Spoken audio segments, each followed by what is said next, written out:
Hello, everyone! Welcome to another episode of English Without Secrets, the podcast that makes learning English simple and shows you that anyone can do it.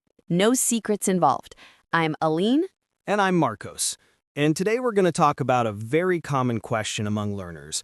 Why is it that I can understand English, but I can't speak it? Oh, this one is a classic. I'd say 80% of students have already felt this way. It's like you understand almost everything in a song or in a series, but when you need to respond to someone in English, you just freeze. I've been there myself. I remember when I started watching TV shows without subtitles. I could follow the jokes, I understood the story, but if someone asked me in English what I thought about the episode, I couldn't answer at all. It was frustrating. Yes. And many people think that means they're not good enough or that they'll never be able to speak English. But that's not the case at all. The explanation is actually quite simple.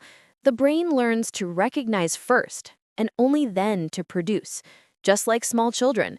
Before speaking, they spend months just listening, understanding context, associating sounds with things. Speech comes only later. So if you already understand, that's not a failure. It's a sign of progress. Exactly. But here's the thing. We spend years studying English mostly on the comprehension side. School, courses, music, movies, all of that helps a lot with listening and reading. But speaking requires a different kind of training. It requires opening your mouth and actually producing sounds. And then two big obstacles show up: lack of real practice and fear of making mistakes. Let's go step by step. First, lack of practice.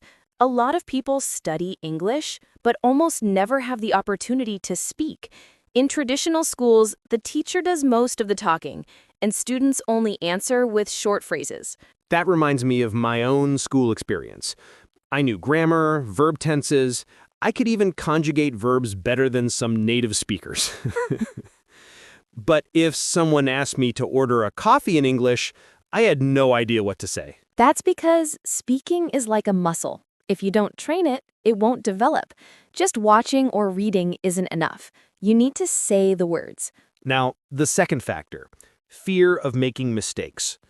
Many people understand English but freeze up because they think, what if I say it wrong? What if people laugh at me? What if I forget the word? That fear is also cultural. In Brazil, we grow up hearing that you must speak English perfect, with no accent. But in real life, no one expects perfection. Native speakers want communication, not correction. Exactly. I remember when I traveled to the US for the first time. At first, I was so nervous, but I realized that even with my broken English full of mistakes, people still understood me. They weren't worried about whether I used the past perfect correctly. That's such a relief, isn't it? Because you realize English is about communication, not perfection. Totally. And here's a practical tip. If you can understand but not speak, start narrating your day out loud in English. For example, I'm making coffee. I'm going to work. I'm waiting for the bus. It may sound silly, but it helps your brain get used to turning thoughts into speech. Great one! Another tip is to practice shadowing. You play a video or audio in English and try to repeat it along with the speaker, copying their intonation and rhythm. This improves pronunciation and builds confidence. And nowadays there are so many tools.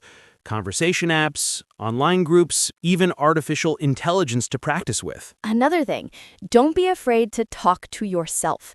If you never hear yourself speaking English, it'll be harder when you face real people.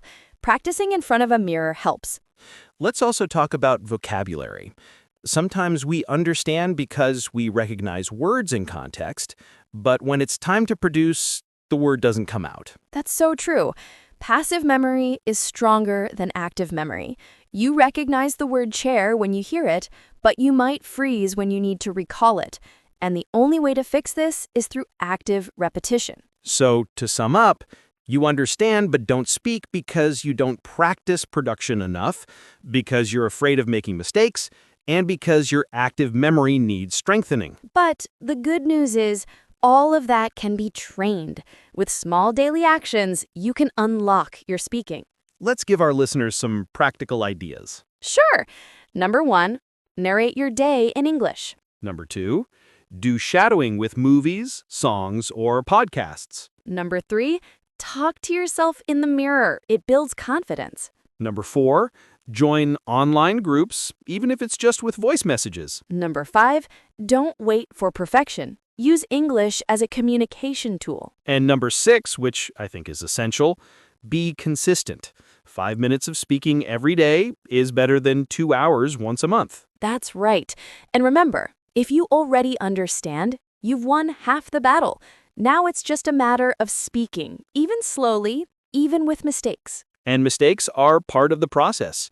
Every mistake is one more step toward fluency. So the final message is, if you understand English, congratulations. You're not stuck. You're in transition. It just means the next stage of learning is about to begin. Well said, Aline. That's it for today's episode of English Without Secrets. We hope our conversation inspired you to open your mouth and let that English out. Thanks for listening. Don't forget to follow the podcast so you won't miss the next episodes. See you next time, everyone. See you soon.